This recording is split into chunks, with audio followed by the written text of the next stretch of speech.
တိတ်ကိုအရေးကြီးတဲ့အရာတစ်ခုမင်းရဲ့အတွေ့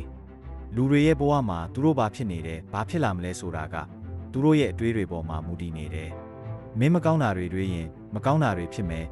တကယ်လို့မင်းကကောင်းတာတွေတွေ့ရင်ကောင်းတာတွေဖြစ်လာမယ်ပြီးတော့မင်းရဲ့အတွေ့ကိုလည်းမင်းကိုယ်တိုင်ကထိန်းချုပ်နိုင်စွမ်းရှိရမယ်မင်းရဲ့ဘဝကိုပြောင်းလဲခြင်းလားဒါဆိုမင်းရဲ့အတွေ့ကိုအရင်ပြောင်းလဲပါမင်းကကောင်းတာတွေပဲတွေ့နေတယ်ဆိုရင်မင်းကြံဉာဏ်ကောင်းတွေလည်းရလာမယ်အဲ့ဒီအကြံဉာဏ်ကောင်းတွေကိုမင်းကလက်တွေ့မှာတကယ်ပြန်ပြီးအသုံးချနိုင်ရင်မင်းကြံဉာဏ်ကလှုပ်ဖြစ်လာလိမ့်မယ်ကြီးမားတဲ့အောင်မြင်မှုတော်များများကအတွေးသေးသေးလေးကနေပဲစတယ်လူတွေမဖြစ်နိုင်ဘူးလို့ထင်ထားတဲ့အရာတချို့ကိုအောင်မြင်သူတွေကသူတို့အတွေးထဲမှာကဖြစ်နိုင်တယ်လို့တွေးထားကြတော့တကယ်ဖြစ်သွားကြတယ်အောင်မြင်သွားကြတယ်မင်းဘာဖြစ်ချင်လဲမင်းဖြစ်ချင်တာဖြစ်ကိုဖြစ်ရမယ်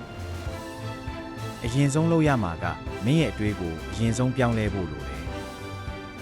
မင်းရဲ့အတွေးကကြည်လင်တန်ရှင်းနေမယ်ဆိုမင်းတွေးတစ်တွေရမယ်အမြင်တစ်တွေရမယ်ပြီးတော့အခွင့်အလမ်းတစ်တွေကိုလည်းမြင်လာလိမ့်မယ်ဒါကြောင့်မင်းရဲ့အတွေးတွေကိုအထူးဂရုစိုက်ပါ